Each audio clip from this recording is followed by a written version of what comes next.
Sri Ramayana stories. Sundarakanda. Anjaneya reaching Lanka Island.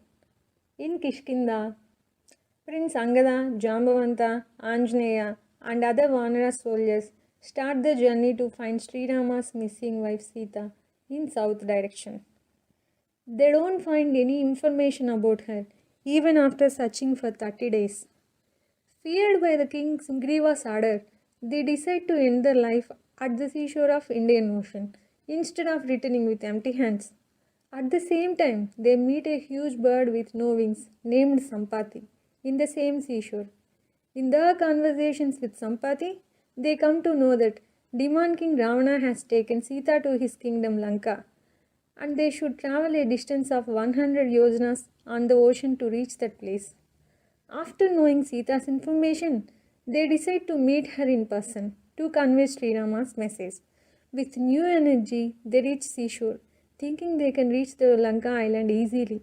But their excitement disappeared at the seashore after seeing huge ocean with no ends. As no one shows confidence to travel, the experienced Jambavanta motivates Anjaneya to take up this task as he is strong, powerful, and gifted by the gods in his childhood. After knowing his childhood, Anjaneya recollects his strengths and promises that he alone will travel to Lanka Island. As a preparation for his travel, he increases his body size like a giant and chooses nearby Mahendragiri Hills as a suitable place for his takeoff, as no other hills are stronger enough to hold his increased body weight. After reaching top of the hills, he decides to take Charana's route in the sky for his travel. Before starting his journey, he greets his teacher, God's son, his father, God Vayu, the creator, Lord Brahma, and the Panchabhutas to get their blessings. He also prays Lord Indra, turning to east direction, as he plans to start his travel from east instead of starting directly in the south, as he knows that south direction is ruled by Lord Yama and will not fetch good results.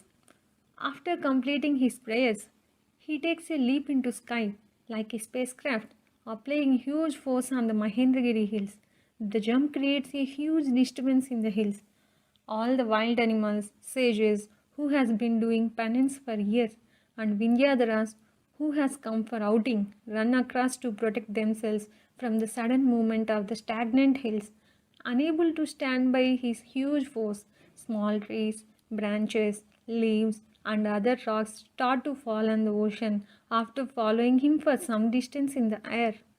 All gods who are watching this incident from the heaven appreciates Anjaneya's courage for flying on top of the sea without any support and fear.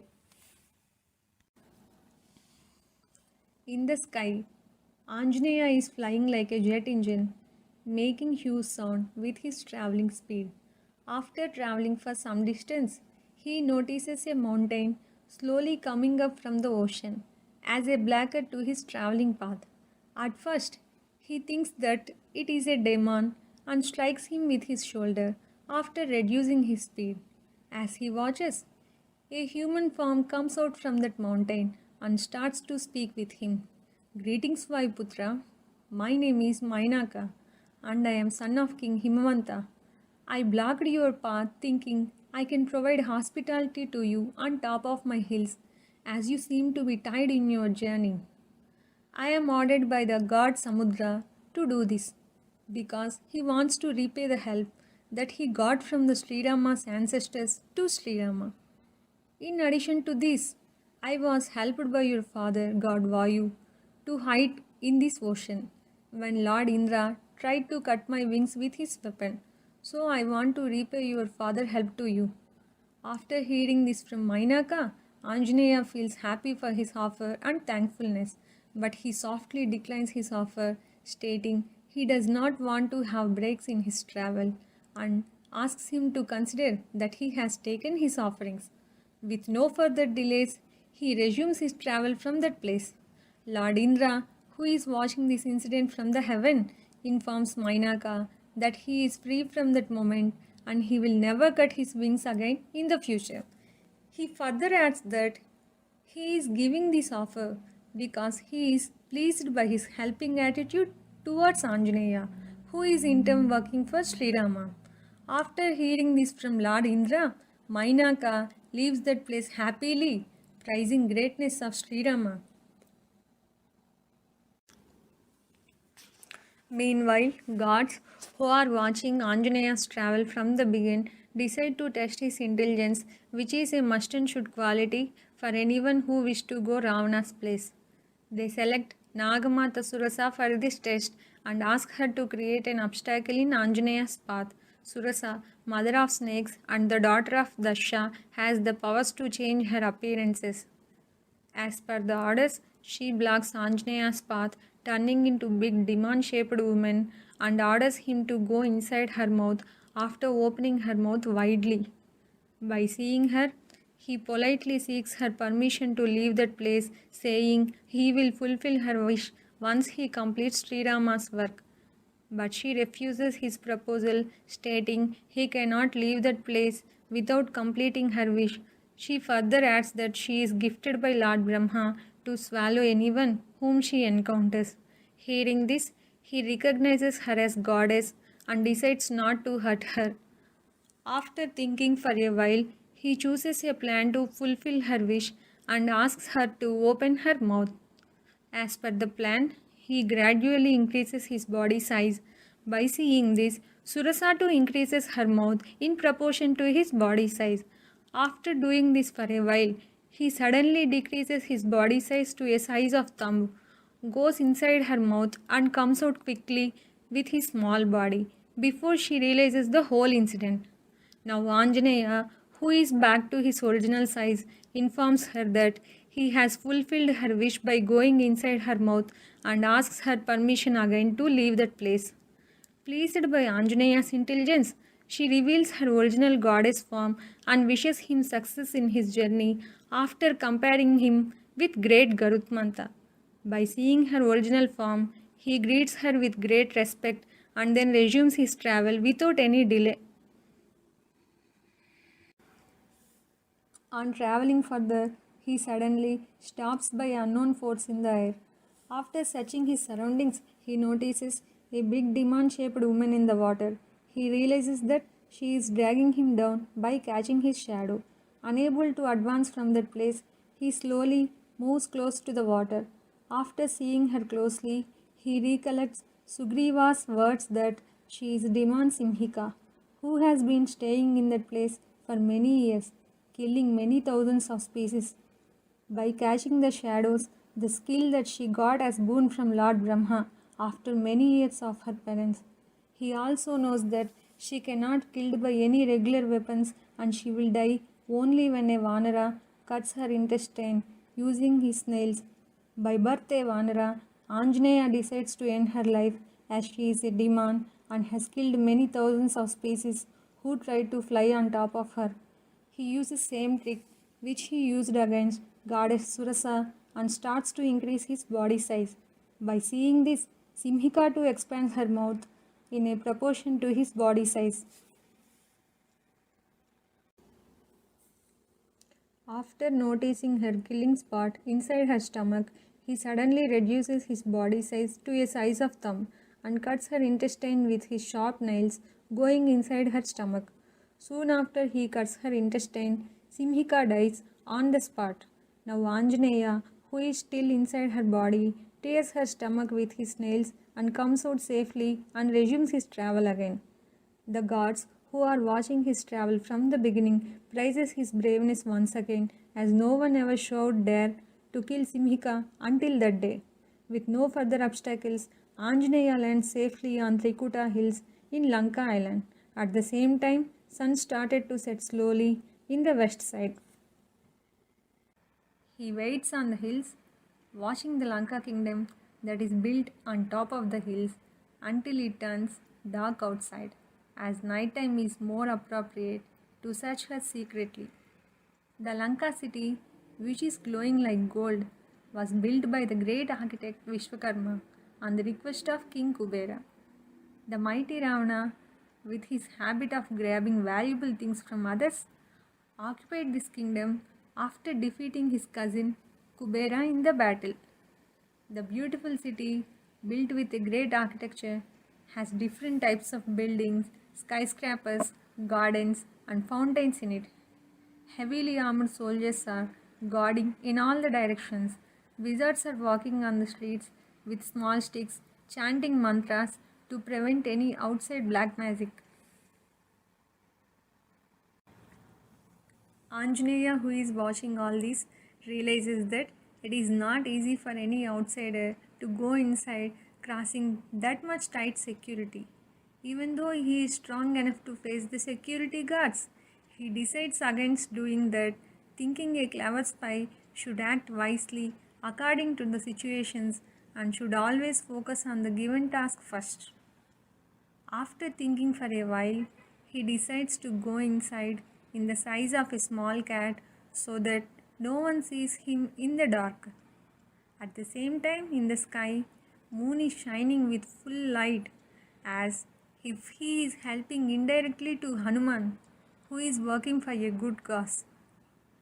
As he is about to enter inside through the south side arch, thinking no one is watching him, he is stopped by a commanding voice, the protector of the Lanka city, Goddess Lanka, who is watching all his activities from the beginning. Recognizing him as an outsider, she questions him who is he and why has he come to that place. She further orders him to disclose all the details about his visit before she kills.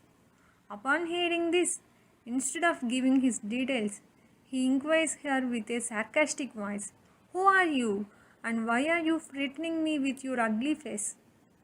Angered by his reply, the woman with a loud voice, "Poor Vanara, I am Lanka. I am appointed by the king Ravana to protect this kingdom. No one is allowed to enter inside without my permission. Prepare yourself to die in my hands today." Even after hearing this, without showing any fear, he requests her that he has come from the forest to see the beautiful Lanka kingdom as he has never seen any cities in the past. He further adds that he will leave that place soon after seeing.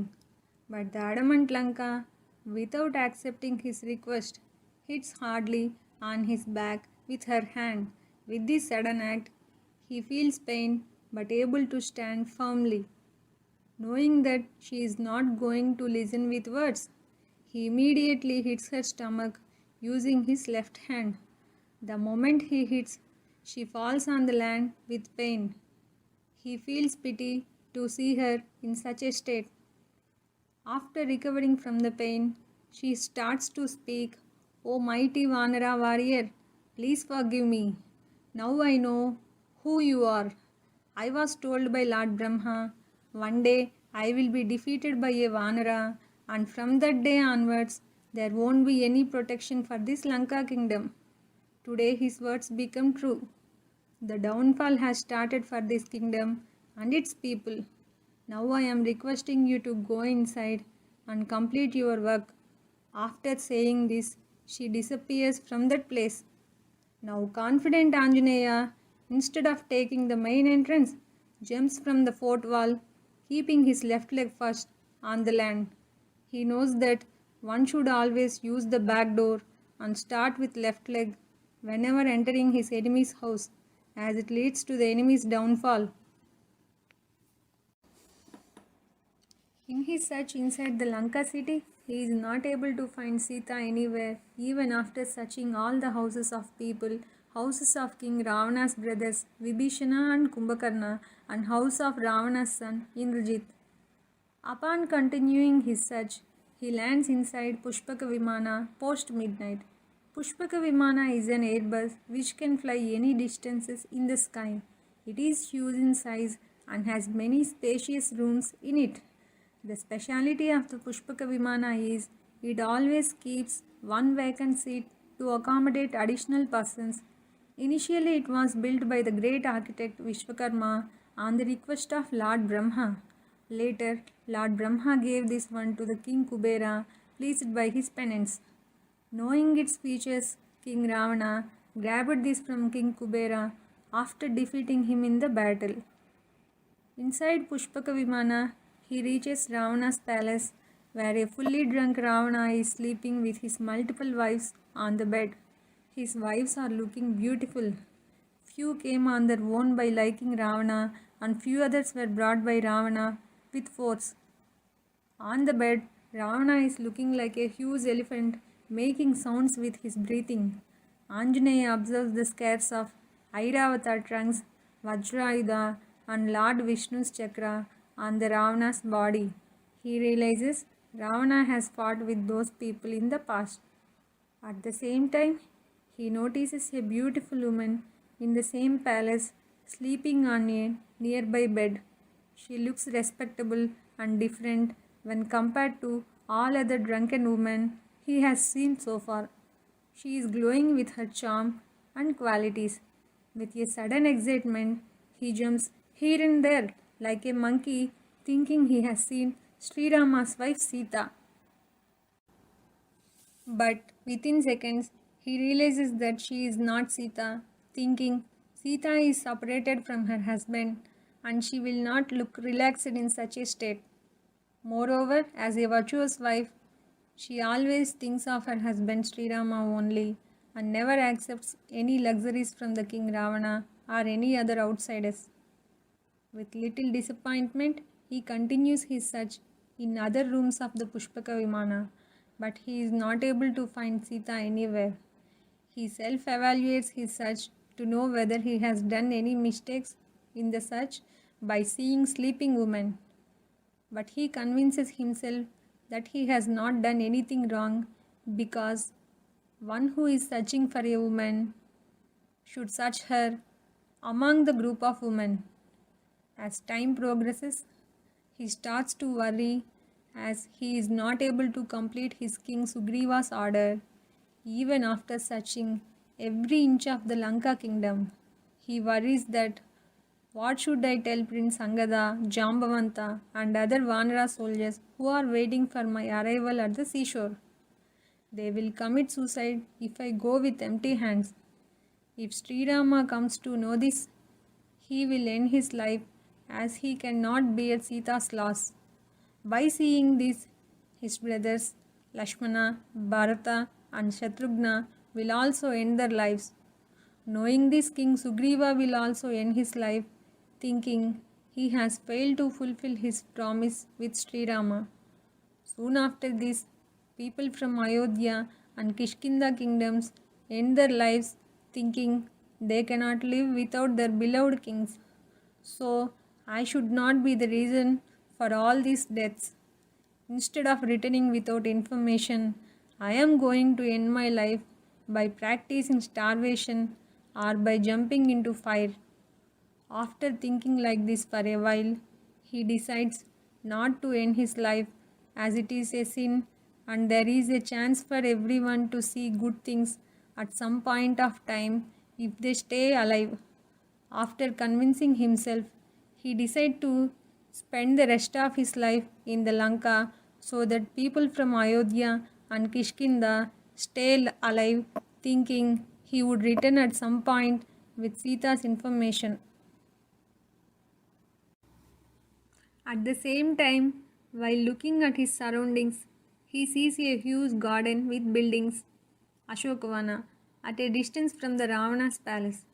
It is a surprise to him because until that time he is thinking he has covered every inch of the Lanka city.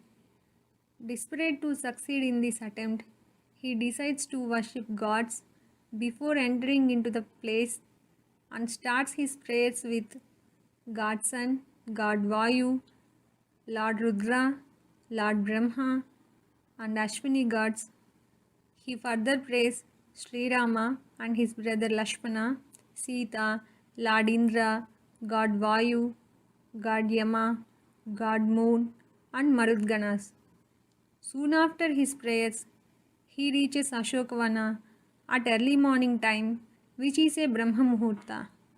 There he watches surroundings which are looking pleasant with trees, birds, flowers, lawns, and waterfalls sitting on top of a tree.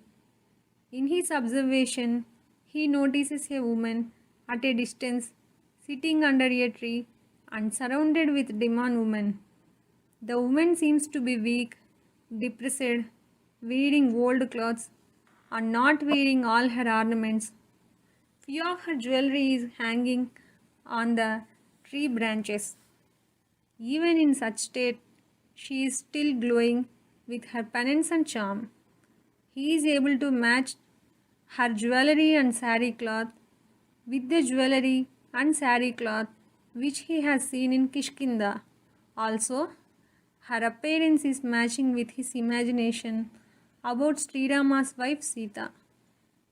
With all this analysis, he strongly believes that she is none other than Sita and he has seen Sita in the Lanka kingdom.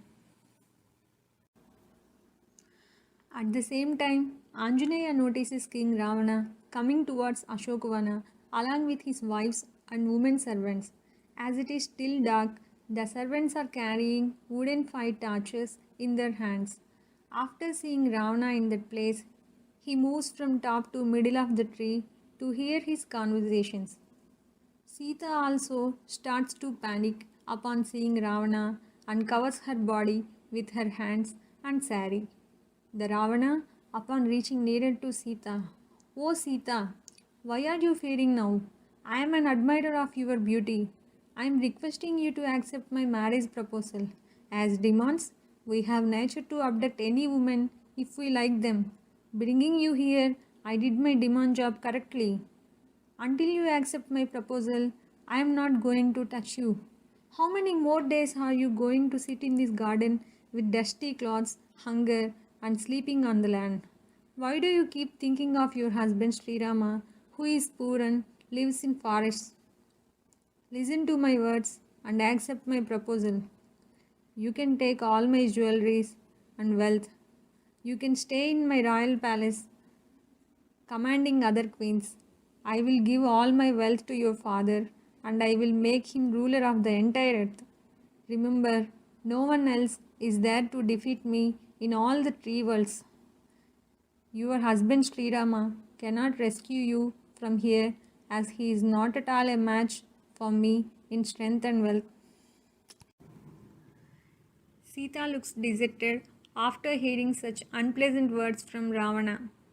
Reluctant to speak with him directly, she places a grass in front of her and starts to converse with him. By doing this, she wants to convey a message that he is equivalent to a grass to her. "Oh Ravana, why are you running behind married women instead of living happily with your wives? It looks like no one is there in your kingdom to give good advice to you. Even if somebody says good words, it seems you are not paying attention. You are not at all a match to my husband, great Sri Rama, and his brother Lakshmana. You kidnapped me in the absence of both of them as a coward and thief. Rich or poor, Sri Rama only my husband. Bringing me to this place, you brought your own death. I am advising you to hand over me to Sri Rama and ask him to forgive your mistake. I assure he will forgive you as he is kind enough and will not do any harm. If you fail to do this, I guarantee he will find Lanka city and he will kill you in the battle."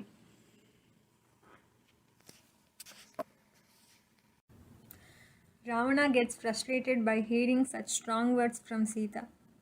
With anger, he tells her that he has given 1 year time to accept his proposal, that is 10 months ago. Now only 2 months are left in the given time. If she does not accept his proposal within the next 2 months, then the demand women are going to take her as a side dish for their breakfast. At the same time, Sita notices signals from few of his wives who are standing behind Ravana. They are signaling her not to accept his proposal. Through their signals, they also conveyed that he cannot do any harm even if she does not accept his proposal after the 2 months. They are against Ravana and waiting for a long time to see a strong woman like Sita. Boosted by their support, Sita starts to speak with more confidence. Oh Ravana, it seems no one is suggesting good things to you because everyone in your kingdom is looking for your downfall and death. You cannot escape from my husband's anger. He is an elephant and you are a cat. Listen, I am alone strong enough to burn you into ashes, but I am not doing that because I don't have permission from my husband to do so. If you are a real warrior, then why did you kidnap me in the absence of my husband and his brother, acting as a saint? Ravana gets more frustrated by hearing those words from Sita. He turns to demand women and orders them to convince Sita by words or actions within the next 2 months. Seeing Ravana's anger, his younger wife Danyamali requests him to enjoy her company, saying she is more beautiful and stronger than Sita.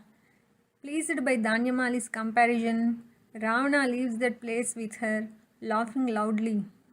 Demand women who are guarding Sita in that place starts to converse with her. Oh Sita, why are you so adamant? Please accept King Ravana's proposal. He is richer and stronger than your husband. He is brother of King Kubera and belongs to the Lord Brahma dynasty. If you accept his proposal, you can lead a luxurious life in Ravana's palace. But Sita declines their words, telling Sri Rama only her husband, even if he is weak, poor, and does not have any kingdom to rule. She strongly states that she is going to stay with her husband Sri Rama like other greatest women in her era, like Arundhati with Vasishta, Sachi Devi with Indra, Rohini with Lord Chandra, Lopamudra with Agastya, Sukanya with Chavana, Savitri with Satyavanta, and Damayanti with King Nala. Upon hearing this from Sita, the demand women scold her with anger and frustration. They threaten her that they are going to share her meat equally after killing her and use her meat as a side dish for their drink. Hearing such hard words from demand women, Sita sheds her tears. She further iterates that even if they kill her, she will not accept Ravana's proposal. She asks them to give poison or a knife so that she can end her life instead of living in that place.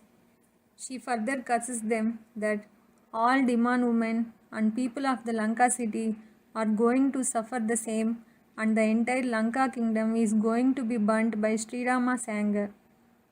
All warriors of Lanka, including Ravana, are going to be killed by Sri Rama once he knows information about her.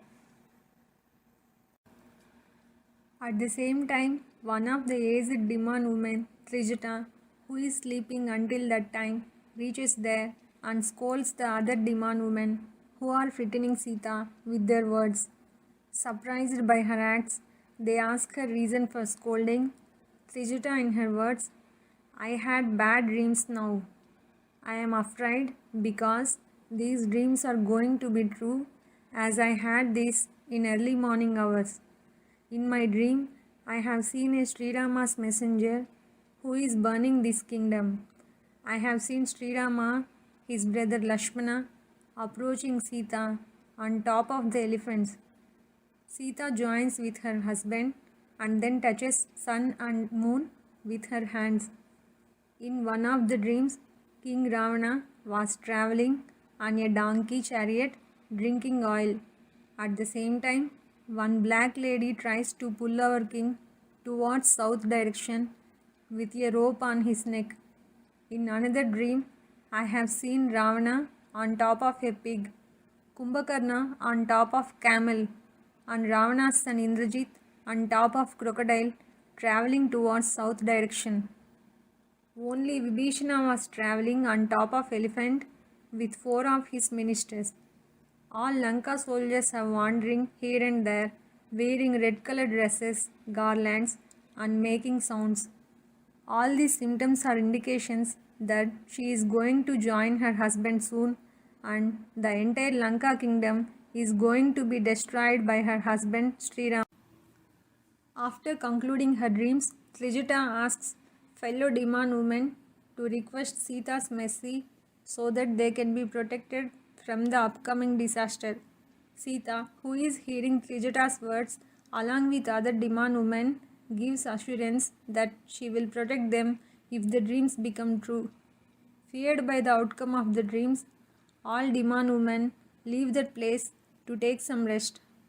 At the same time, Sita starts to experience some positive signs in her body.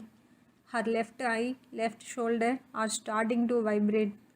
Her surroundings are looking pleasant and filled with positive vibrations. She feels relaxed without any worries. Anjaneya, who is watching all this from the nearby tree, gets firm belief that she is Sita. So he decides to speak with her with no further delays to convey Sri Rama's message before she goes into depression again. After thinking for a while, he chooses Sanskrit language to speak with her as the demand women do not understand that language.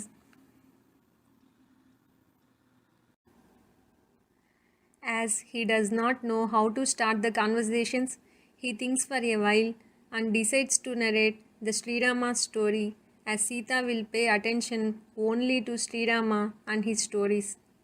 With a low and melodious voice, he starts Sri Rama's story. A kind-hearted king named Dasratha ruled the Ayodhya kingdom. He was a great warrior from the Ishwaku dynasty with all the good qualities. His eldest son, Sri Rama, is also a well-educated and a greatest archery warrior who always speaks truth and practices good principles. To keep his promise with his father, Sri Rama left for the forests with his wife Sita and his younger brother Lakshmana. In the forests, he killed many wild animals and the demons who were giving troubles to common people and the sages. The demand king Ravana, who is against Sri Rama's acts, kidnapped Sita in the absence of Sri Rama and Lakshmana, acting as an old sage. While searching for Sita, Sri Rama met with Vanara king Sugriva and became friends with him. To keep his promise with Sugriva, Sri Rama killed the greatest Vanara warrior Vali and made Sugriva as a king of the Kishkinda kingdom. To keep his promise with Sri Rama, King Sugriva sent his Vanara warriors to 4 directions of the earth to search Sri Rama's missing wife Sita. Being one of them, named Anjaneya, I have come to this place knowing Sita's information from the Jatayu's brother Sampati. Now I am seeing the woman who is matching with the identification marks described by Sri Rama about his wife. Sita feels happy and surprised at the same time to hear Sri Rama's life story in that place. Upon observing her surroundings, she finds out that the story is narrated by a small-sized Vanara who is sitting on a nearby tree branch. At first, she thinks that it was a dream and starts to pray for the wellness of Sri Rama, Lakshmana and her father Janaka, as seeing a monkey in the dreams is an indication that something bad is going to happen.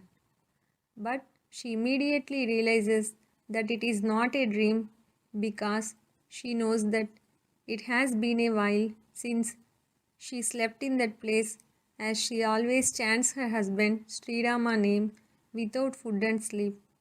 Later, she prays to Lord Indra, Lord Brahma, Lord Brihaspati and Lord Agni, wishing whatever she has seen and heard so far should become true. Seeing this, Anjaneya inquires her, who is she and why is she living under the tree with dusty clothes? He informs her that she seems to be not an ordinary woman as she looks like a wife of a king. He also conveys his thoughts that she might be Sri Rama's wife Sita. In reply to Anjaneya's questions, I am daughter-in-law of King Dasratha, daughter of King Janaka, wife of King Sri Rama, and my name is Sita. My father-in-law planned a crowning ceremony for my husband Sri Rama as his successor of Ayodhya kingdom, but it was opposed by Dasaratha's wife Kaikeyi. She demanded that Sri Rama should go to the forest and her son Bharata should become the king of Ayodhya. Knowing this demand, Sri Rama, who has great respect for his father, left for the forest. Seeing him, I too started to forest along with him. Seeing both of us, Sri Rama's younger brother Lakshmana too started with us. In the forest, Demon King Ravana kidnapped me in the absence of my husband and his brother Lakshmana. Now, only 2 months left in the given timeline to accept Ravana's marriage proposal. After 2 months, I may have to end my life as I am not going to accept his proposal. Upon hearing this, Anjaneya replies to her saying, O goddess, I am the messenger of Sri Rama. King Sri Rama is wishing for your safety and his brother Lakshmana is giving greetings to you with respect. Sita feels happy upon hearing Sri Rama's information and recollects the saying, one gets happiness even after 100 years if stays alive. At the same time, Anjaneya walks slowly towards her, seeing that she suspects him and expresses her displeasure, turning to the other side. You cheated Ravana. Why are you troubling me again? In the forest, you came, as he says, to kidnap me, and today you have come as a Vanara to harass me. With little pause in her words, by seeing you, I am feeling relaxed. I doubt you are not Demon King Ravana. If you are truly a messenger of Sri Rama, then I am giving my blessings to you. I am more pleased to hear Sri Rama's information. You said you were sent by Sri Rama. In that case, explain Sri Rama and his brother Lakshmana's qualities to me. Hearing this, Anjaneya understands that Sita wants to test whether he is really a messenger of Sri Rama. Without any hesitation and with more happiness, he explains the qualities and the structure of Sri Rama. Upon concluding Sri Rama's details, he informs that Lakshmana too possesses the same qualities, but the only difference between the brothers is color. He also gives assurance that soon Sri Rama will reach Lanka along with Lakshmana and Vanara King Sugriva to rescue her. He pleads with her to believe his words, saying he is not Demon King Ravana and his name is Hanuman. He further adds that he is a minister of King Sugriva and he has reached Lanka by traveling 100 yojanas on the ocean. Hearing all this from Anjaneya, Sita turns towards him with happiness. She further asks him to explain how Sri Rama became friends with Vanara King Sugriva.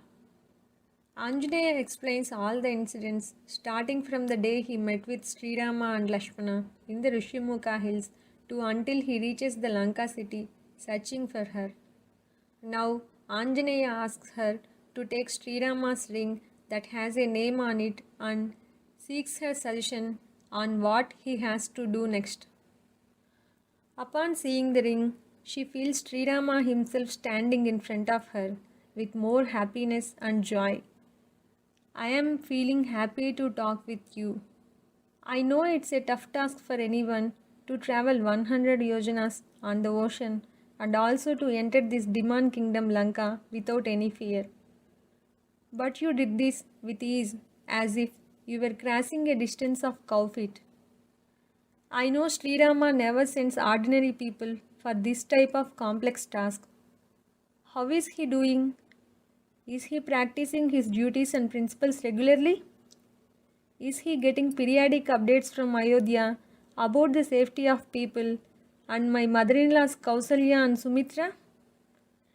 Is Lakshmana preparing himself for the upcoming war against the demons? Did Bharata send his troops to rescue me from this place? Is Sugriva planning to reach this place with his army? Is Sri Rama in depression thinking about my separation? I know I am still alive just to hear good things about him. Hearing all these questions, Anjaneya understands her anxiety and loneliness. In reply, O mother, Sri Rama is preparing hard to take you back from this place. Until this time, he does not know your information. Once I go back and share your information to him, he will reach this place and defeat the demons whoever tries to stop him. He always thinks about you, ignoring his surroundings. He always recites your name. He calls your name whenever he sees a beautiful flower or fruit. He is experiencing depression because of your separation. Hereafter, he is not going to feel sad. You will see him very soon. Knowing Sri Rama's current state, Sita feels happy and sad at the same time. O son of Vayu, even if we are rich and powerful, we cannot escape from time and destiny. Both Sri Rama, Lakshmana, and myself are experiencing the same struggles now. I know my husband Sri Rama should come within 2 months of time, else the cruel Ravana is not going to spare me. He is not listening to neither his brother Vibhishana's good words nor his educated courtyard Avindhya's advice. My heart is pure. I know my husband's skills. Anjaneya, to boost her confidence, O mother, why do you need to wait until Sri Rama comes to this place? If you sit on my back, I will take you now itself to Sri Rama's place. No one in this Lanka can stop me. Sita feels happy to hear that from Anjaneya, but at the same time, she makes fun of him, stating his Vandra nature makes him to talk like that by questioning him how he can carry her with such a small sized body. Anjaneya feels ashamed and realizes that he has been conversing with her with a small body from the beginning. In no time, he increases his body like a giant and asks her whether she is interested now. Sita, after seeing Anjaneya's giant size, I know your strengths and powers. You can carry me on your back, but there is a chance I can fall on the ocean during the journey because of your speed. So I am not ready for this. Also, if I travel with you, then people will start gossiping about our mother son relationship. So I oppose your suggestion. Moreover, if Ravana knows this, he will send his men to fight against you. I know you can fight with them and their weapons won't hurt you. But there is a chance I can be hurt by the weapons, or the demons will kill me, or they will hide me in a different place. So I do not agree with your suggestion. Also, if you carry me from this place or kill all the demons, then that is not going to be glorious for my husband Sri Rama. So I suggest dropping your plan. One important thing is I don't touch any man except my husband. You can question me stating Ravana had touched me during my kidnap. Remember, I was not conscious during that time. I feel the right thing that gives name and fame to my husband is he should take me from this place after killing Ravana and his men. So you should bring Sri Rama, Lakshmana and your Vanara army to this place. Anjaneya understands her words and explains to her that he has suggested that plan knowing his friendship and respect towards Sri Rama in a hurry to join her with her husband. He informs that he is going to convey every spoken word of her to Sri Rama. As she is not ready to travel, he requests her to give any identification object as a proof so that he can carry it and hand it over to Srirama once he meets him. In reply to him, with happy tears, she explains the whole incident of Kakasura that took place near Mandakini river in Chitrakuta hills, where Srirama applied Brahmastra on a crow that wounded her body. She asks Anjaneya to explain this incident as a proof, as no one else knows this incident. Later, she asks him to question her husband, stating Srirama applied Brahmastra on a crow, but not doing anything to Ravana, even though he kidnapped her. She tells him that she is staying like an orphan in that Lanka, even after having such a powerful husband. Hearing the sad words, Anjaneya, O mother, until now he does not know your information. All your bad days are going to end soon. He will reach this place without any delay to rescue you. Please tell me what I should convey to Srirama, Lakshmana, and King Sugriva once I meet them in the Kishkinda. Sita with happiness. I am giving prayers and greetings to Srirama. I am wishing well for my brother-in-law Lakshmana. You inform my husband that he has to save me within a month's time. You give this Chudamani as an identification object to him. He will recollect his mother Kausalya, his father Dasaratha, and me on seeing this ornament, as I got this as a gift from my father-in-law. Convey my best wishes to Sugriva and other Vanaras. I hope Srirama will get into action upon hearing my information from you. In reply to her message, he gives assurance stating Srirama will reach this place and defeats Demon King Ravana in the battle. After this, he asks her permission to leave that place. Hearing this, Sita feels sad and asks him to stay there for one more day, as she is feeling comfortable and happy with his words, and she will not know whether she will stay alive until he returns again.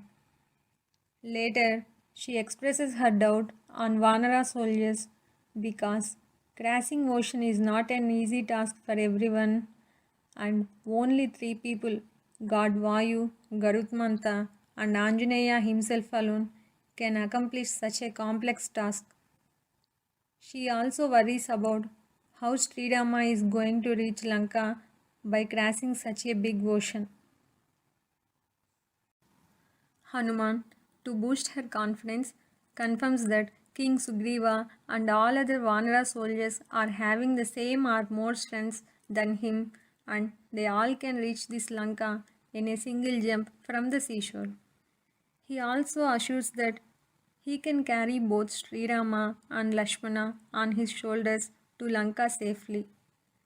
Hearing such confident words from Anjaneya, Sita feels relaxed and asks him to convey the Manasila incident where Srirama kept bindi on her forehead using powder from a red rock.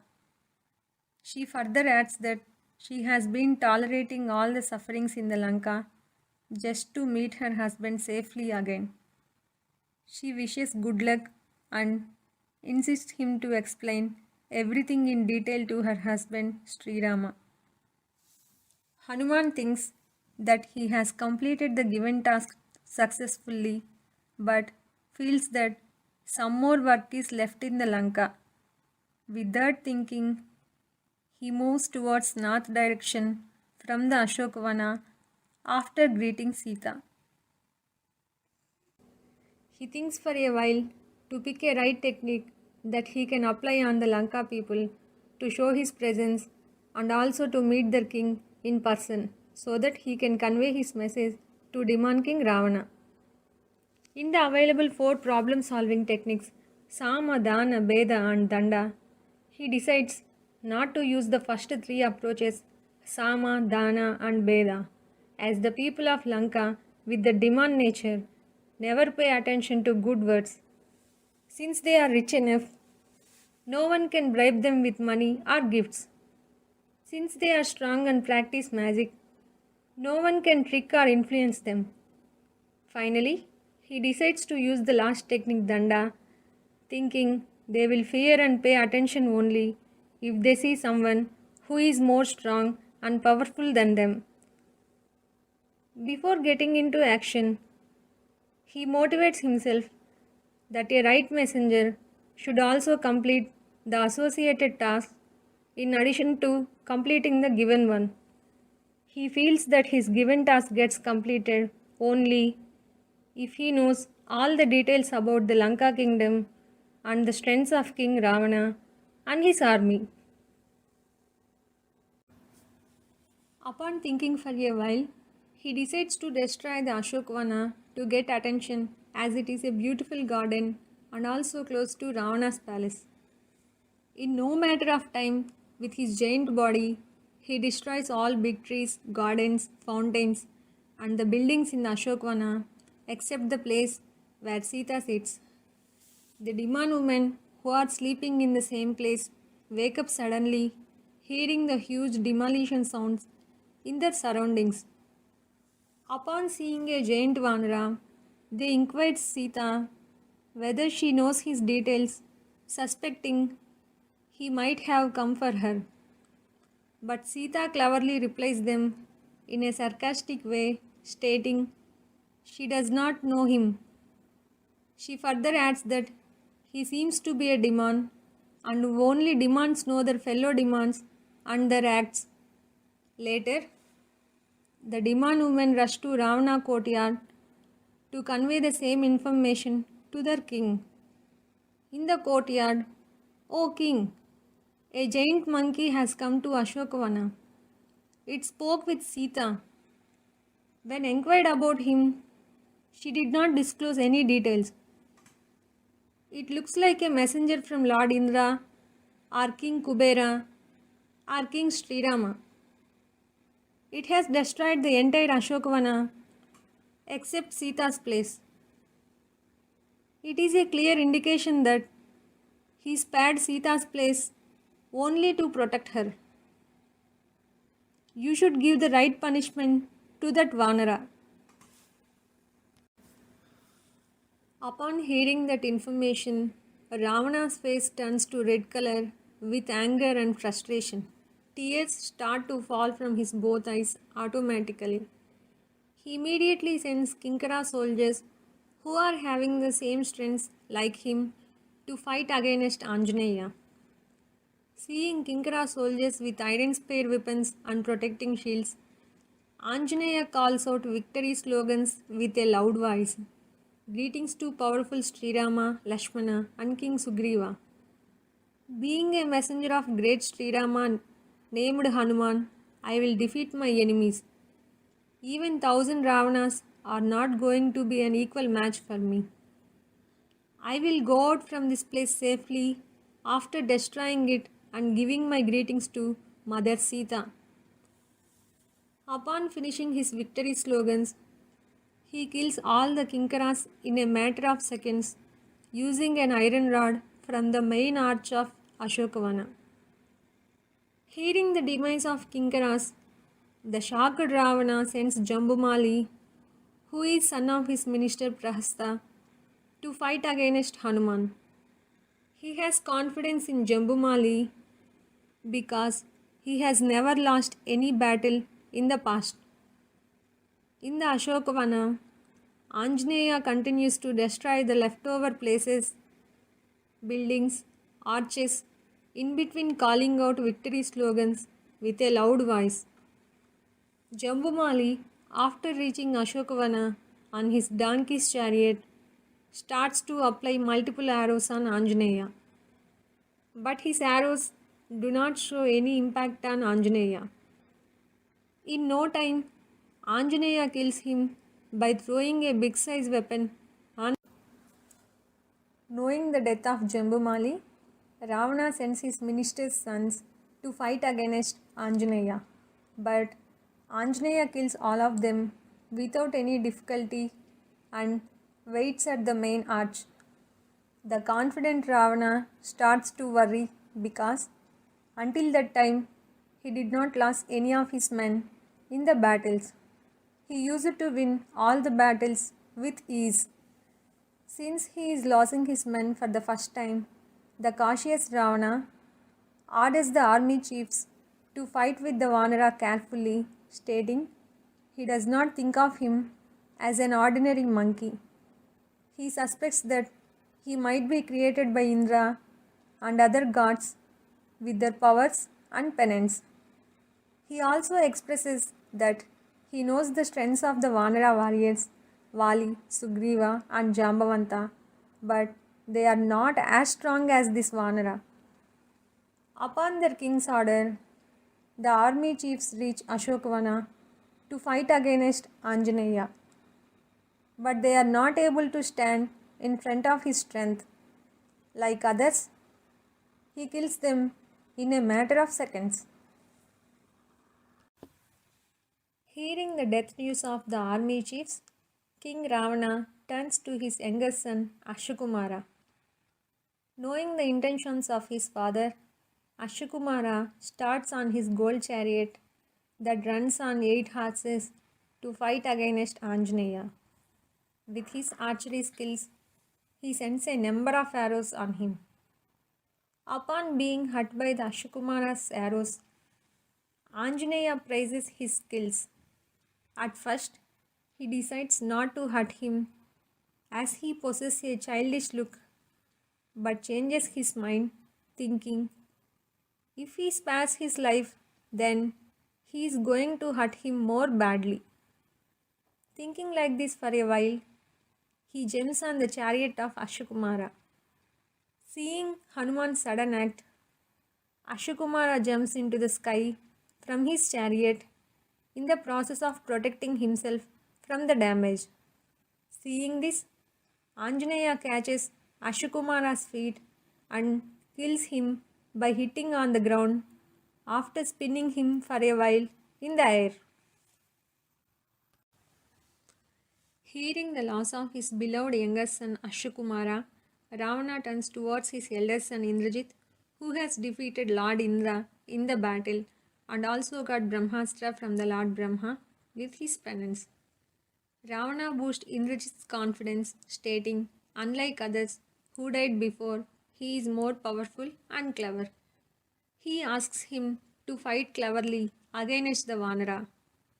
He insists that he is sending him just to practice the right laws of king, as kings should not be allowed to battle until his army and his men are there to fight, as it is going to be a great battle between the two great warriors.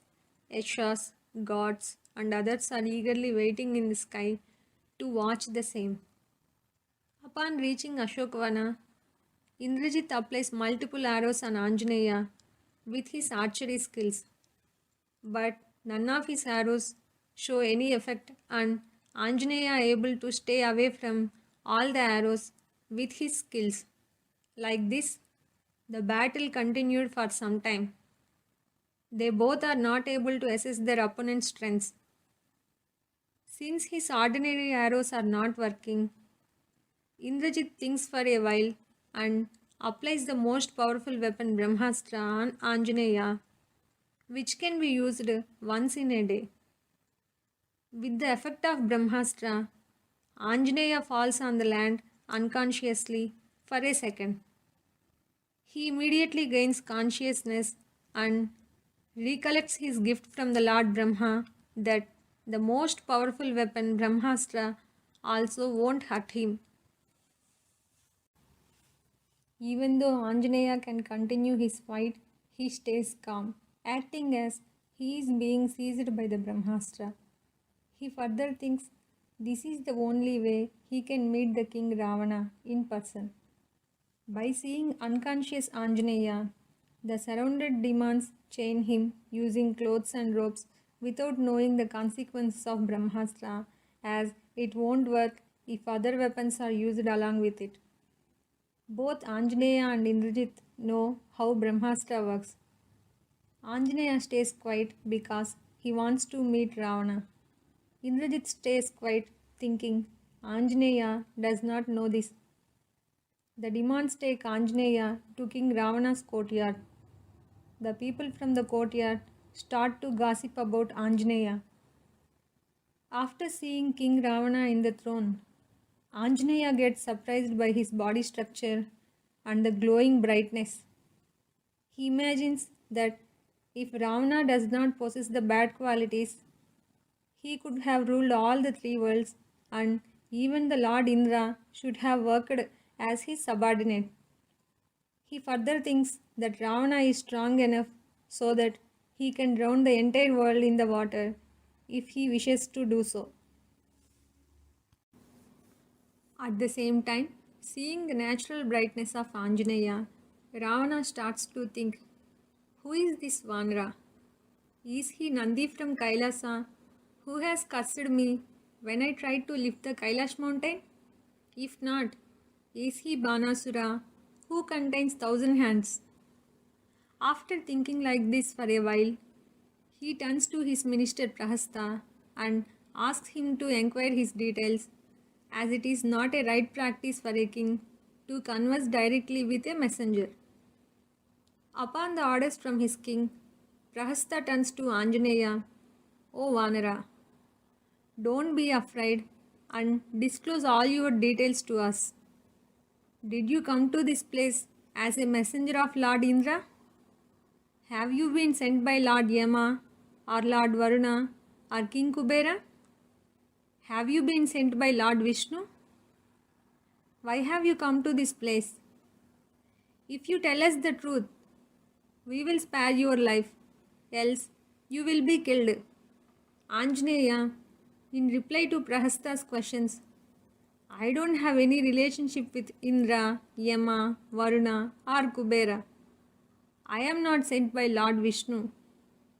I am a Vanara. I destroyed the garden just to meet your king in person.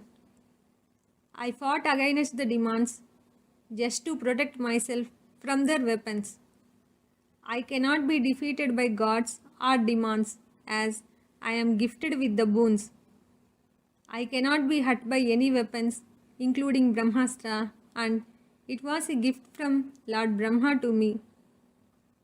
I am acting until this time as if I have been tied by the Brahmastra just to meet your king in person. After this, Anjaneya turns to King Ravana and informs him that he has come to that place as a messenger of King Sugriva. He also advises him to pay attention to Sugriva's suggestions so that he can lead a longer life with name and fame. O Ravana, upon orders from King Dasaratha, his eldest son Sri Rama has come to the forest with his wife Sita and his younger brother Lakshmana. In the forest, Sita has been kidnapped. In the process of searching her, Sri Rama and Lakshmana met with Sugriva in the Rishyamukha hills and became friends. Sri Rama killed the greatest Vanara warrior Vali with a single arrow and made Sugriva as a king of Kishkinda. As promised, King Sugriva sent his army to 4 directions of the earth to search Sri Rama's wife Sita. One among them, named Hanumanta, I came to this place crossing 100 yojanas on the ocean. I have seen Sita in Ashokavanam. Now I am seeing you also. You seem to be well educated and you know what is wrong and what is right. It is not a good thing to kidnap others' wife. It is an indication of violating good practice. Don't underestimate the power of King Sri Rama. No one from demons or gods is a match for Sri Rama and Lakshmana in the battle. Don't ignore my advice and hand over Sita to Sri Rama. Sri Rama is not an ordinary man.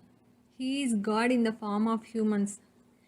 It is a matter of time for him to come to this place as we know Sita's information now.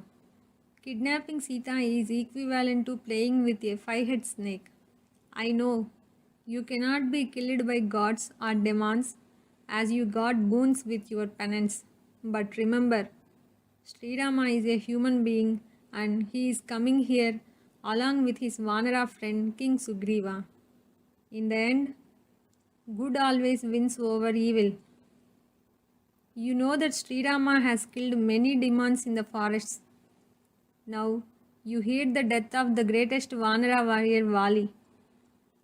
You are aware of the friendship between Sri Rama and Sugriva. Now it is time for you to realize what is right and wrong. Other than this, I don't have anything else to say. I myself can destroy this Lanka, but that is not Sri Rama's wish. He promised that he is not going to spare anyone who kidnapped Sita. He never breaks his promises. Sita is none other than the destroyer of Lanka. You are going to witness the destruction of your kingdom. All your friends and relatives are going to die in the fire of Sri Rama's arrows. Lord Brahma, Lord Shiva, and Banasura are not a match for Sri Rama. If he decides to fight, they cannot give any guarantee for your safety. Hearing such a strong message from Anjaneya, the frustrated and angered Ravana orders his men to cut Anjaneya's head. At the same time, Ravana's younger brother Vibhishana reminds Ravana that killing a messenger is not a right practice for any great king. He further adds that a wise king should punish the spies instead of killing them. But the angered Ravana insists that Anjaneya is eligible for the death punishment as he has done many mistakes. But Vibhishana tells him that he is a messenger. If we kill him now, no one else is going to reach this place again from his kingdom. Unless he goes back, his king will not come to know Sita's information.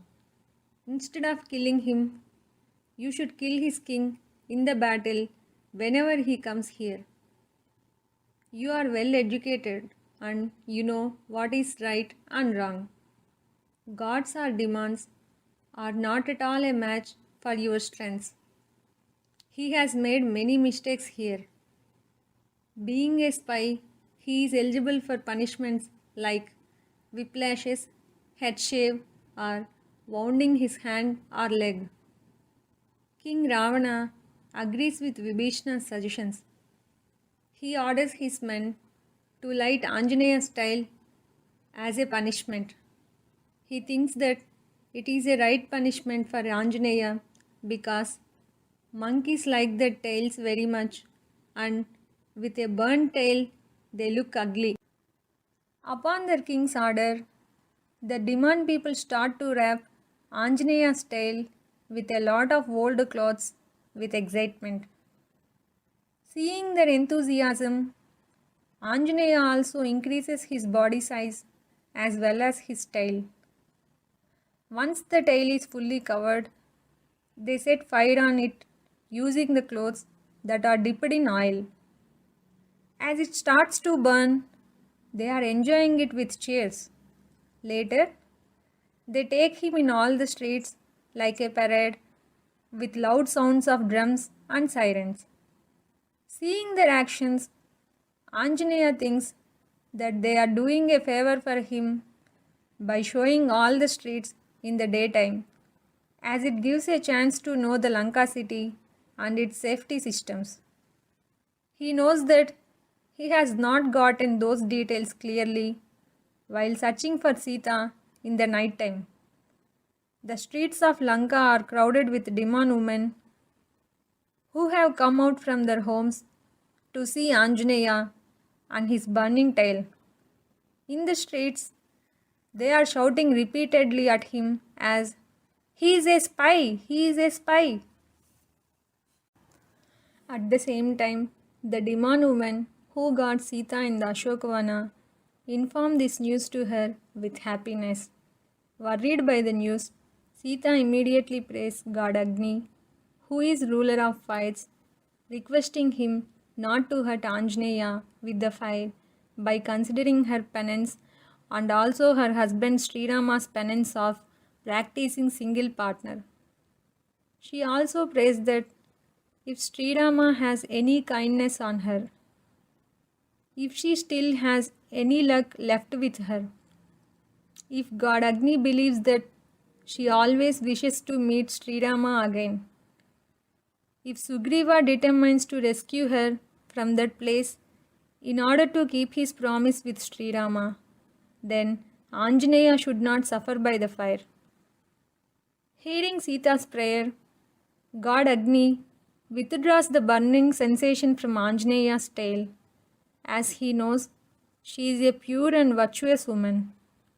At the same time, Anjaneya feels chillness on his tail instead of hotness, even though it is burning with high flames. Surprised by the sudden chillness, he thinks that yesterday, while I was traveling on top of the ocean, Mainaka offered hospitality to me, knowing that I am working for Sri Rama. Now, God Agni is also showing his kindness because of the same reason. I know he is not harming me, considering the greatness of Sri Rama, Sita, and also his friendship with my father, God Vayu. Later, he sees the entire city with his giant body standing in the middle of the city. The city still looks beautiful with big buildings and skyscrapers. After seeing it, he thinks that if he demolishes the beautiful Lanka city, then his leftover work will get complete in that place. In a short time, using his burning tail, he sets fire on all the buildings of the city except Ravana's brother Vibhishana's building.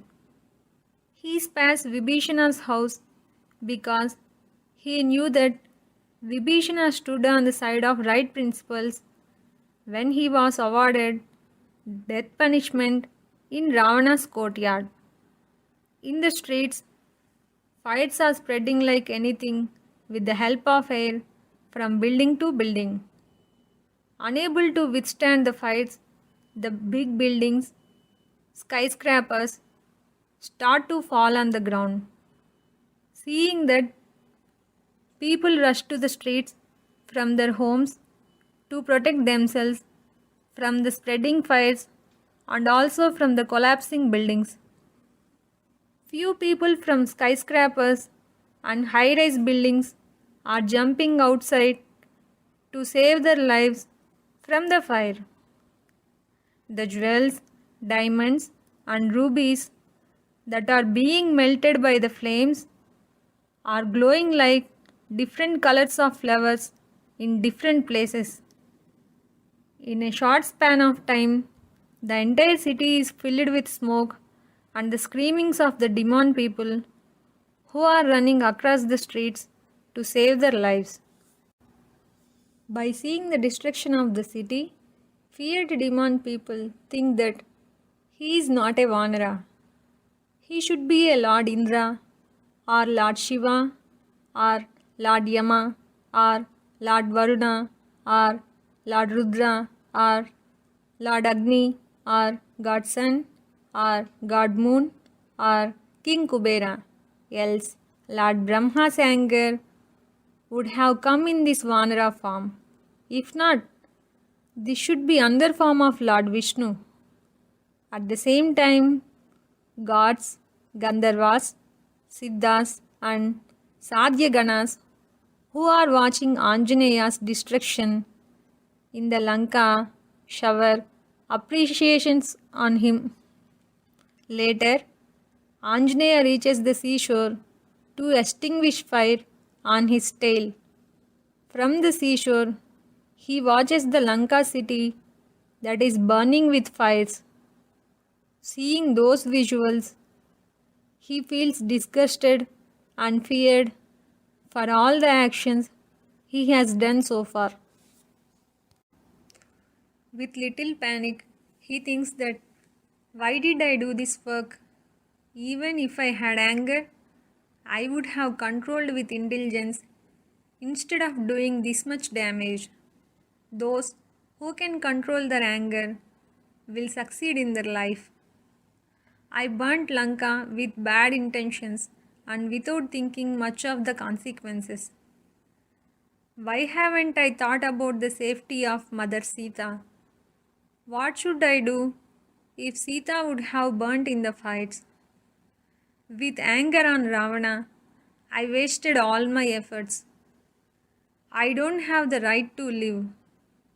I will end my life here by jumping into the fire or jumping into the ocean. Else, I will become food for the sharks. How should I see King Sugriva now? How should I face Srirama and his brother Lakshmana, who are eagerly waiting for Sita's information? They both will end their lives upon hearing this news. Seeing them, King Sugriva will also end his life with his people. Even Srirama's younger brothers, Bharata and Shatrughna, will also end their lives in the Ayodhya kingdom. I am an unlucky person who has made a big mistake with anger. At the same time, Anjaneya starts to see some positive signs in his surroundings. Later, he thinks that Sita is none other than a goddess. She is also another form of fire, hence, fire never hurt by a fire. God Agni never hurt her, as she is a virtuous woman and also the wife of Sri Rama. The fire that did not harm my tail will not do any harm to her as well. She can burn God Agni, but God Agni does not have the strength to burn her. At the same time, he hears from the Charanas that Goddess Sita is staying safely in the Ashokavana, even though the city of Lanka burned completely and filled with ashes and screamings of the people. Hearing that news, Anjaneya feels very happy, but not satisfied with the news. He leaves to Ashokavana to see her in person. Sitting on a Simsupa tree, Anjaneya sees Sita in the Ashokavana. Later, he greets her with great respect and informs her that he is lucky to see her again. Sita, in reply to Anjaneya, "Dear son, only you can do these kinds of adventures in any place. You possess all the strengths and powers to attain good name and fame in your life. Don't forget one important thing. Only Sri Rama should rescue me from this place after destroying this Lanka with his arrows. We no need to advise him on how to do the things, as he himself knows what is right and wrong." Hearing Sita's message, Anjaneya informs her that soon Sri Rama will make her happy by killing all his enemies in that place.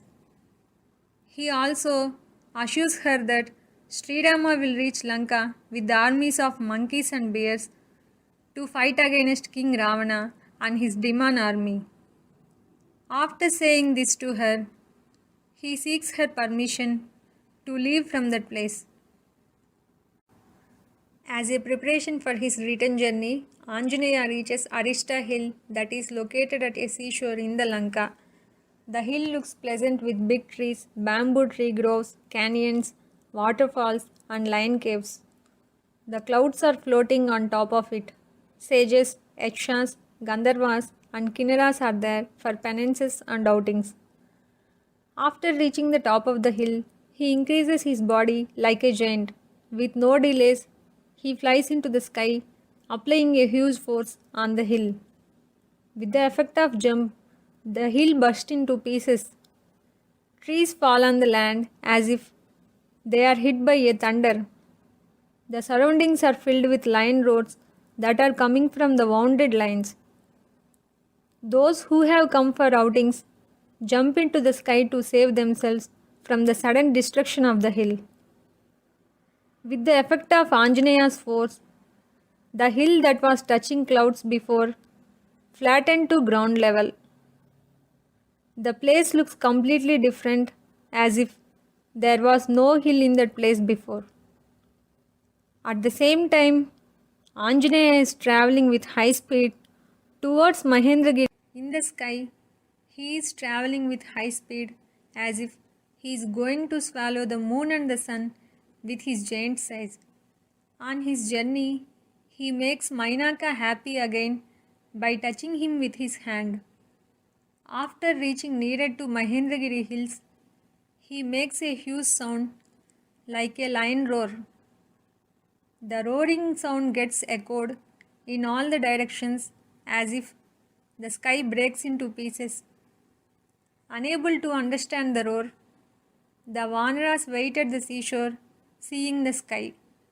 Seeing that, the aged Jambavanta informs them that Anjaneya has made that sound to signal victory in his task. Hearing the news, the excited Vanaras wait at the seashore with even more eagerness. Shortly, Anjaneya lands on the hill like a mountain without wings. Right away, the Vanaras offer him fruits, vegetables, and roots to express their gratitude.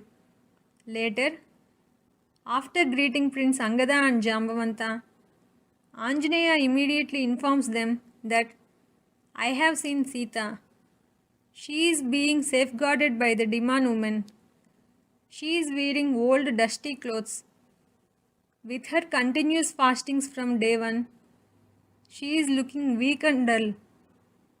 Because of her separation with her husband Sri Rama, she looks dejected. Hearing the news, the Vanaras have felt even more joy as if they have drunk Amrita.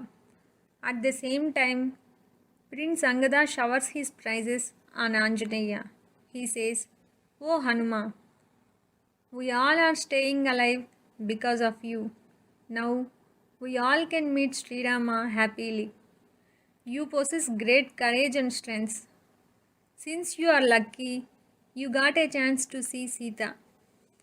Hereafter, Sri Rama will not worry much for his separation with his wife Sita because now he knows her information." At the same time, Anjaneya is surrounded by the fellow Vanaras to hear his travel highlights. Seeing this, Jambavanta asks Anjaneya, "Dear Hanuma, how could you see Sita? How is she doing in the cruel demon king Ravana's kingdom Lanka? How did you reach that place?" We all are eagerly waiting to hear all these details from you. Once you explain, we will decide on what needs to be done next. Upon hearing the request, Anjaneya prays Sita through his mind. Later, he explains all the details of his journey, starting with his jump from Mahendragiri hills on the previous day to his landing on the same hills on this day. He explains each and every incident, conversations, observations, thoughts, feelings, and reactions with full details to them. Upon completing the journey details, Anjaneya informs them, "Now we have completed Sri Rama's work. We have also fulfilled King Sugriva's order. Upon seeing Mother Sita, my mind is filled with devotion. Regarding Ravana's information, he is so powerful and strong. He has strength to destroy all the worlds. With the power of his penance, he was able to stay alive even though he kidnapped Sita. But Mother Sita is even more powerful than him. She is not showing her real anger and her penance powers on him. Our next task is we should take Sri Rama and his brother Lakshmana to Lanka to rescue her from that place. I can go along with them, but if you all join with us, then it will be additional support for them. One more thing, I have not killed King Ravana in his kingdom as I don't have your orders. I know You all are great warriors with great strengths. I strongly believe that our Prince Angada and Jambavanta alone can destroy the entire Lanka without any additional help. Hearing this, the delighted Angada suggests that they should return with Sita instead of returning with her information. He feels that it will be an easy task for them as Anjaneya has killed many demons in the Lanka in his trip. Seeing the enthusiasm of Angada, the experienced Jambavanta asks him to calm down.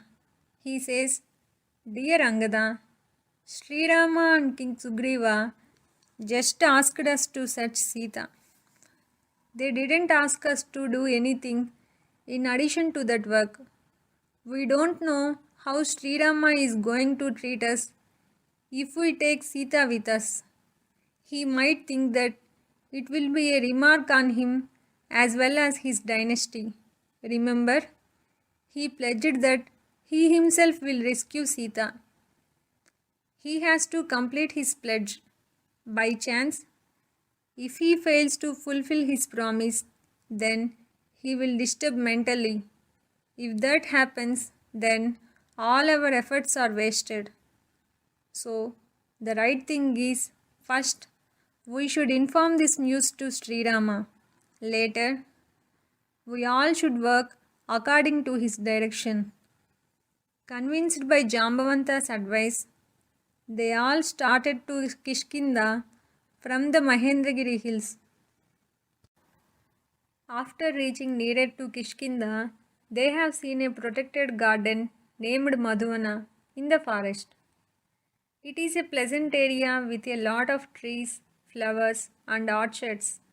Additionally, Madhuvana is famous for honey. It's been under the protection of King Sugriva. No one is allowed to enter inside without having his permission. Sugriva's uncle, Dadimukha, has been safeguarding this place for many years. Upon entering the Madhuvana, the Vanaras expressed the desire to drink honey in order to celebrate the victory. Hearing their wish, Prince Angada gives his permission upon discussing with Jambavanta. Later, the delighted Vanaras have started to drink honey as if they never get a chance again.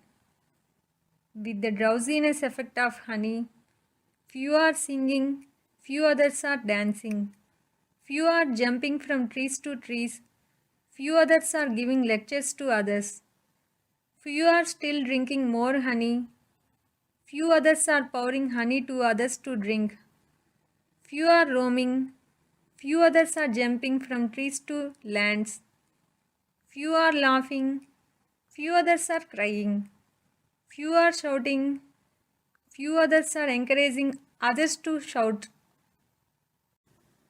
Slowly, they have started to spoil the garden with their acts.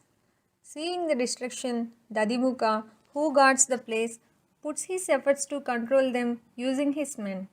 Seeing this, Hanuman asks his fellow Vanaras to continue their celebrations by informing them that he will handle Dadimukha and his men. Later, Dadimukha is beaten up heavily by the fully drunk Angada. As he is not able to control them, Dadimukha and his men inform this news to King Sugriva. With an hurt voice, Dadimukha informs, "O Supreme King, neither your father nor your twin brother Vali never entered this Madhuvana. You too have never been to this garden before, but today Prince Angada and his Vanara army have entered the garden. They have drunk all the honey. In addition to that, they have also spoiled it badly. When we tried to control them, we had beaten up by them. They made another mistake by punishing us. When King, you are here." Unable to understand their context, Lakshmana inquires Sugriva about Dadimukha and the reasons for his sadness. Later, Sugriva informs Lakshmana that The South team successfully completed the task and they have returned with Sita. After this, Sugriva informs Dadimukha that they should excuse Angada and other Vanaras' mistakes as they have returned completing their work.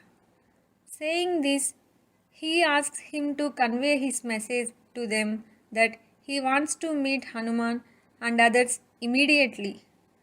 After reaching Madhuvana, Dadimukha informs this news to Angada. He also asks him to forgive his mistakes for trying to stop Madhuvana entry for a future king of Kishkinda. Hearing the message, Angada informs his fellow Vanaras that they all should reach Kishkinda as Sri Rama is aware of their arrival. He further adds that even though he is their leader, he is not ready to command others and he is ready to listen to elders' suggestions. Seeing his obedience and the respect, they have agreed to follow his commands. Later, they all start to King Sugriva's place from Madhuvana. Seeing Vanaras who are coming like a group of clouds with roars, Sugriva informs Sri Rama, "O King Sri Rama, don't worry. My men have seen Sita, else they don't dare to return Kishkinda beyond my deadline date, or they don't dare to destroy the Madhuvana that has been safeguarded for many years. Without any doubt, they found Sita for sure. Anjaneya would have seen her. He is naturally a hero and also an executive." As soon as Sugriva concludes, Angada, Hanuman, and other Vanaras land on his surroundings. Immediately, Anjaneya informs Sri Rama that Sita is safe after greeting him. Hearing this, Sugriva is delighted as his predictions become true. Hearing the news, both Sri Rama and Lakshmana are very much happy because they know that they have been waiting for this news for 10 months. Later, Sri Rama asks them to explain all the details about Sita, how she is and what she is thinking about him. Hearing the request, Hanuman once again prays Sita by turning to south direction. Later, he explains, "O Sri Rama, I travelled a distance of 100 yojanas on the ocean to search Sita in the Lanka island. There, I saw her in Ravana's garden, Ashokavana. The virtuous woman is living in that place, keeping her concentration always on you. She is staying with Deman women, beating their harsh words. She looks dejected and sleeps on the ground. I met her when she was about to end her life, unable to tolerate cruel Ravana's words. I narrated the Ishvaku dynasty story to gain her confidence. Showing trust, she spoke with me.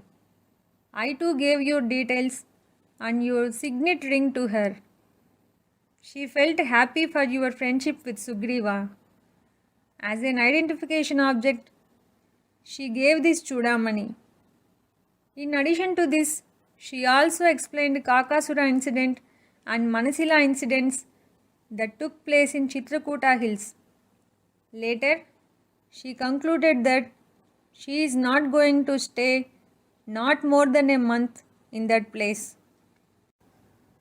Upon seeing the ornament, Sri Rama sheds his tears with happiness. He turns to Sugriva and says that, "By seeing this ornament, I am feeling a quest to meet Sita like a cow tries to meet her baby calf. It has been presented in my marriage by King Janaka as a gift to her. Janaka got that one from Lord Indra. I am feeling now as if I am seeing both my father and father-in-law by seeing this ornament Chudamani." Later, he turns to Anjaneya, "Dear Maruti, I have gotten a huge relief with your words, like a thirsty man got water to drink. I cannot tolerate Sita's separation any longer. Please take me to her place. Your words are giving relief to me like a tonic giving relief to a patient. Please tell in detail whatever she has spoken with you. Hearing this, Anjaneya explains all the details and conversations once again with Srirama. He also informs him that Sita refused to travel along with him when he suggested. Finally, he concludes saying that he has given assurance to her that Srirama will reach Lanka with Lakshmana and other Vanaras to rescue her and also to kill Demon King Ravana. Conclusion of Sri Ramayana. Knowing Sita's information, Sri Rama, Lakshmana, Sugriva, and other Vanaras decide to travel to Lanka Island. As they all cannot travel 100 yojanas in the sky, as like Hanuman, they construct a bridge on the ocean to reach Lanka Island by walk. Upon reaching Lanka, King Sri Rama announces war against Ravana as King Ravana is not ready to compromise. Unable to authorize his elder brother's activities, Ravana's brother Vibhishana gives his support to King Srirama in the battle. During the battle, when Lakshmana gets hurt by the arrows of Indrajit, Hanuman saves Lakshmana's life by bringing Sanjeevani mountain to Lanka. In the battle, all Lanka known warriors, including Indrajit, Kumbhakarna, and Ravana, die in the hands of Srirama and his army. After this, Srirama joins with his wife Sita. Later, Srirama makes Vibhishana as a successor of Lanka kingdom. Soon after the ceremony, they all start to Ayodhya in Pushpaka Vimana. In their journey, they meet sage Bharadwaja in his place to get his blessings. Finally, at the Sri Rama crowning ceremony in Ayodhya, Sita honors Hanuman for his great work with a necklace made of gems that belongs to Sri